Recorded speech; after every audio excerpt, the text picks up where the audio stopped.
აუცილებელი, ანუ ყველა უნდა აბარებდეს უნივერსიტეტში. ცნობიერება უნდა ამაღლდეს. ეს პირადი გადასაწყვეტია. ხო არის ის, რომ აი აუცილებლად ჩემმა შვილმა უმაღლესი უნდა დაამთავროს, დიპლომი უნდა მომიტანოს. შეიძლება საერთოდ ვერც კი დასაქმდეს. ეს იყო მე მგონი საბჭოთა დროს. უფრო საბჭოთა რაღაც გადმონაშთი აზროვნება.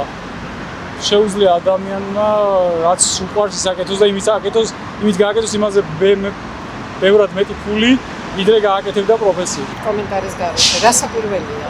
არ ყავს რა მასტერები, აი მაგალითად ხელოსანი რო დაგჭირდეს, ნორმალურ ხელოსანს ვერ იპოვი, იმიტომ რომ რაღაცნაირად დამკვიდრებულია დღეს ისეთ ტენდენცია, რომ ყველამ უნდა ჩააბაროს პირობითად იურიდიულზე ჯავახიშვილში.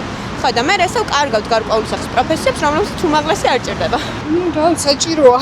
იმიტომ რომ პროფესიული სასწავლებლიც საჭიროა, ხელობაც საჭიროა, ყველა არ მასწავლებს.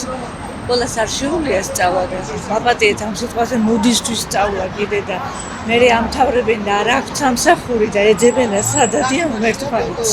ბევრი ვიცი დამთავრებული დიპლომიანი, მაგრამ თავისი სპეციალობით ვერ მუშაობს და რაღაცა ისეთი ხელსაქმე უნდა ქონდეს, რომ რასაც ასე ვთქვათ, ჭრიან აცვლებს.